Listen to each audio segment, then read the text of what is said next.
Salam dəyərli dinləyicilər, bugün sizinlə birlikdə bir mətn işləyəcəyik. Mətnimizin adı Yasəmən ağacıdır. Gəlin mətni oxuyaq və suallara cavab verək. Məktəbimizin bağçasında cavan bir Yasəmən ağacı vardı. Kəndimizdə Yasəmən olmazdı. Məktəbimizdəki Yasəməni isə Aslan müəllim əkmişdi. Bir gün mənimlə bir partada oturan yoldaşım Cəfər qulağıma pıçıldadı. Müəllimin Yasəmən ağacında bir bülbül yuva salıb. Zəng vurulan kimi Cəfərlə bərabər Yasəmən ağacının yanına qaçdıq. Cəfər düz deyirmiş. Güllər arasında çökübdən və palçıqdan düzəldilmiş bir yuva gördüm. Mən düşünmədən birbaş ağaca dırmaşdım. Elə yuvaya yenicə çatmışdım ki, onun içindən pırıltı ilə bülbül uçdu və ağacın gövdəsi ağırlığıma davam gətirməyib şaqqıltı ilə sındı. Mən yıxıldım, yuva da uçub töküldü. Özümü toplayıb ayağa qalxdıqda Aslan müəllimin yanımda durduğunu gördüm. Aslan müəllim heykəl kimi qımıldamadan Yasəmən ağacına baxırdı. Sonra dinməzcə dönüb getdi. Mən Aslan müəllimdən məzəmmət və cəza gözləyirdim. Lakin o mənə nə bir söz deyir, nə də özümə baxırdı. Bir gün Aslan müəllim məndən keçən dərs xəbər aldığı zaman özümü saxlaya bilməyib cavab verməyə əvəzinə ağladım. O əvvəlki kimi sakit və təmkinli bir səslə mənə əyləş dedi və başqa bir şagirdi qaldırdı. Mən ağlayırdım. O isə elə bil ki, bunu görmür, sakitcə dərsini keçirdi. Zəng bayra vurulanda Aslan müəllim işarə ilə məni çağırdı. Biz birlikdə bağçaya getdik. Heç bir söz danışmadan Yasəmən ağacının yanına gəldik. İndi onun yerində başı hamar kəsilmiş bir kötük qalmışdı. Mən gözlərimi indirdim. Aslan müəllim bir neçə saniyə ağaca baxdıqdan sonra mənə tərəf döndü və biz dünyaya onu daha da gözəlləşdirmək üçün gəlmişik, dedi. Biz onun gözəlliklərini məhv etmək üçün doğulmamışıq. Mən onun üzünə baxmadan, məni bağışlayın müəllim, dedim. Gələn bahar Yasəmən ağacının kötüyündən yeni pöhrələr qalxdı. Mən indi həmin pöhrələrə sevə-sevə qulluq edir, onları qoruyuram. Axı doğrudan da biz dünyanın gözəlliklərini məhv etmək üçün doğulmamışıq. Aha, çox maraqlı bir mətndir. İndi gəlin başlayaq suallara cavab verməyə. Mətnə əsasən doğru hökmdür. Kəndimizdə yeganə Yasəmən ağacı məktəbdə idi. Məktəblərində yox idi da, elə oxuduq. Gəlin baxaq. Deyir ki, kəndlərində Yasəmən olmazdı. Məktəbimizdəki Yasəmən isə Aslan müəllim əkmişdi. Məktəblərində var idi, yəni kəndlərində yox idi. Bəli, yəni yeganə ağac məktəbdə idi. Kəndin ilk Yasəmən ağacında bülbül yuva qurmuşdu. Dostlar Aslan müəllimdən üzr istədilər. Yeni Yasəmən ağacını əvvəlkinin yerində əkdilər. Yeni Yasəmən ağacı deyə bir şey olmadı. Aslan müəllim şagirdə bir dərs vermiş oldu. İndi uşaqlar, mətni diqqətlə oxuduq və indi biri götürdük doğru cavab olaraq. Niyə? Çünki həqiqətən də kəndlərində yeganə Yasəmən ağacı məktəbdə idi. Sonra kəndin ilk Yasəmən ağacında bülbül yuva qurmuşdu. Həqiqətən də yuva qurmuşdu da, götürürük. Və dostlar Aslan müəllimdən üzr istədilər. Xeyr. Gəlin bunu daha diqqətlə oxuyaq. Bu yerini. Deməli. Gəlin baxaq.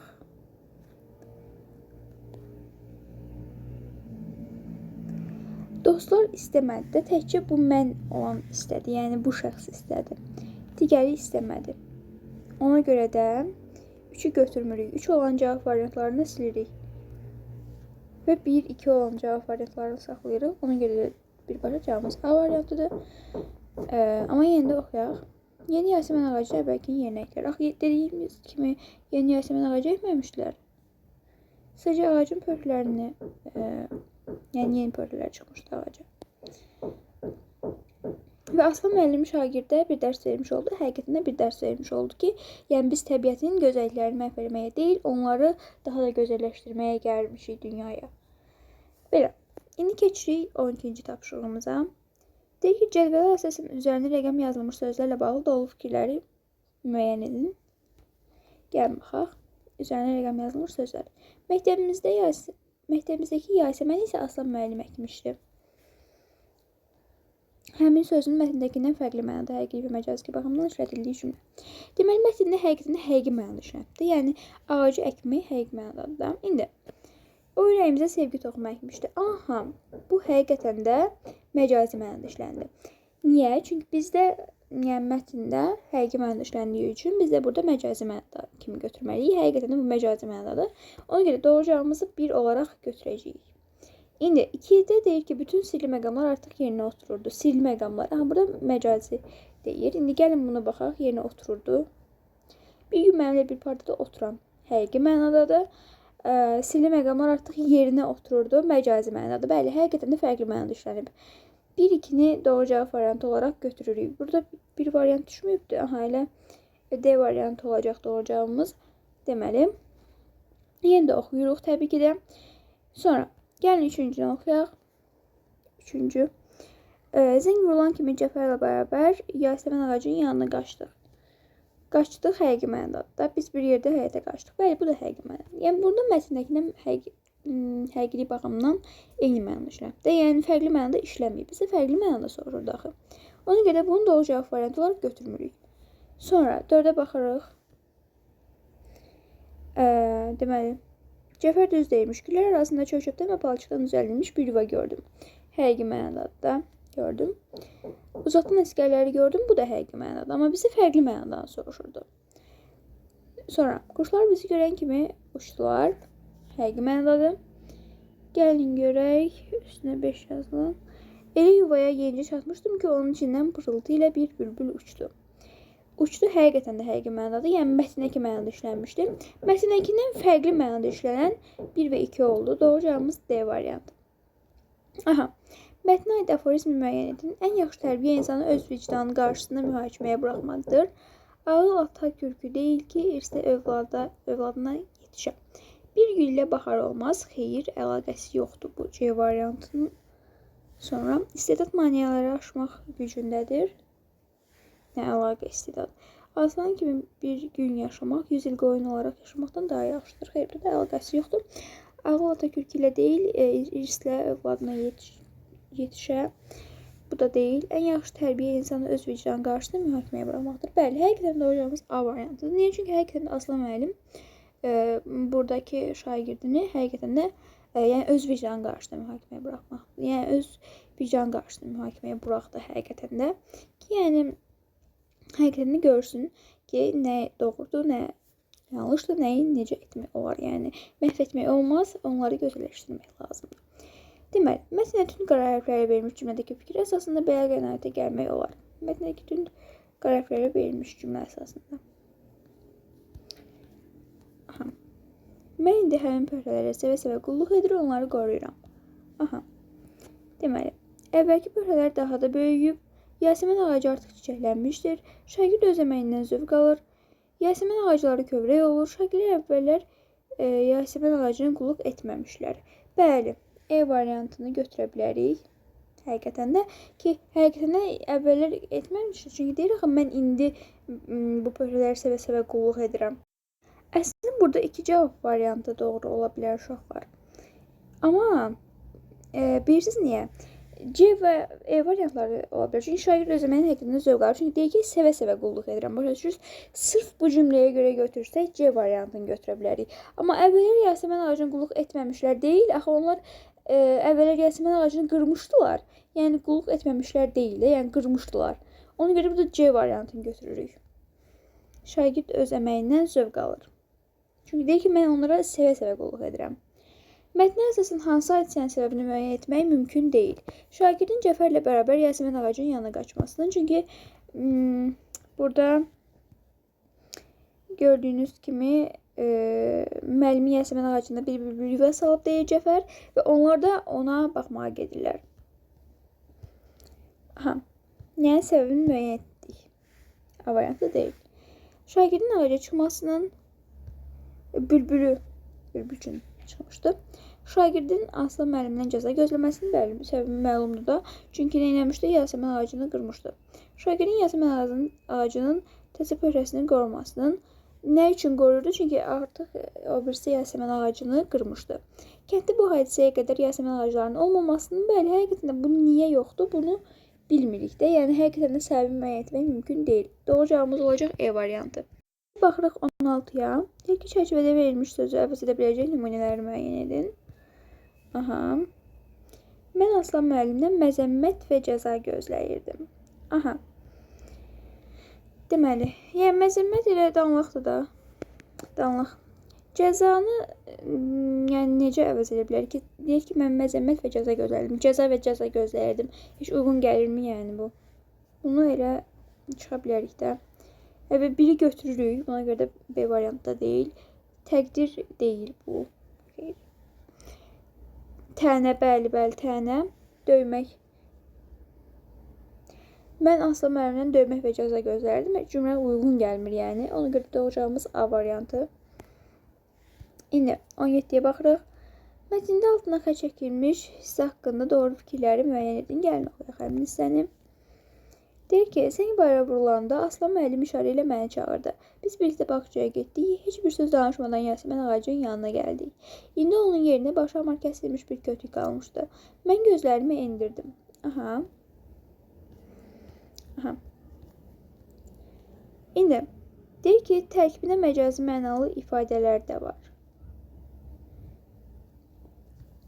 Gözlərimi endirdim məsələn. Aha, gözlərimi necə endirirəm yəni.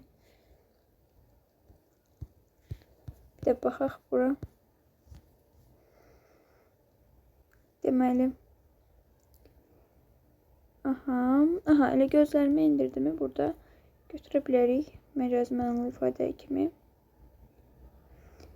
Bir götürürük, ona görə bir olmayan variantlar B və E variantları getdi. Hadisələrin yekunu əks olunmuşdur. Xeyr, burada yekun şey görmədik axı. Yekun bir şey görmədik. 2 deyil. Aha, bir-birinin əksi olan sözlər işlədilmişdir. Gəlin baxaq. Buna dəqiq. Deməli, var. Baxın, deyir ki, biz birlikdə bağçaya getdik. Heç bir söz danışmadan Yasəmən ağacının yanına gəldik. Bax, gəldik, getdik. Həqiqətində bir-birinin əksi olan sözlər işlədilmişdir.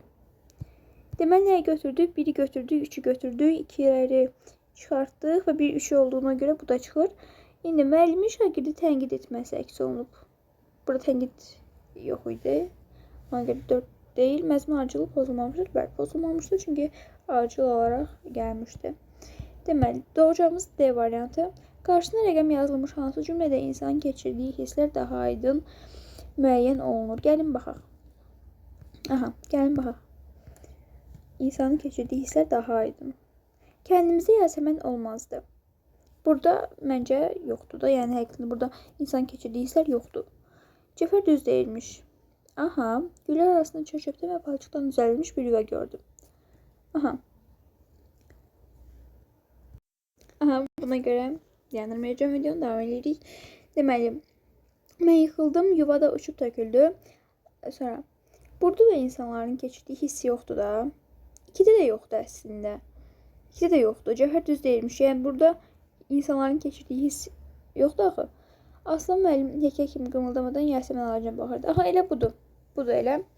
Çünki, yəni, necə baxırdı qımıldamadan? Heykəl kimi qımıldamadan baxırdı. Yəni, necə hisslə baxırdı?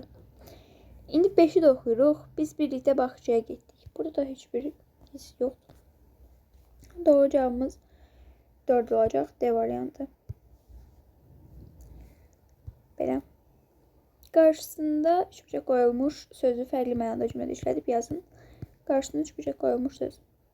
Aslan müəllim heykəl kimi qımıldamadan Yasəmən ağacına baxırdı. Baxırdı burada həqiqi mənada işlənmişdir. İndi fərqli mənada işlətsək, deyə bilərik ki,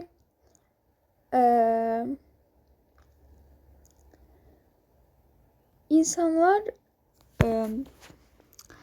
gərək heç kimə möhtac olub bir-birinin əlinə baxmasınlar. Yəni, belə bir cümlə oldu. Sonra 20-yə baxırıq. Mətnə əsasən cədvəli tamamlayan fikirlər yazın. Ağacın gövdəsi sındı. Bu nəticədir. Səbəbdə şagird dərsə cavab vermək əvəzində ağladı.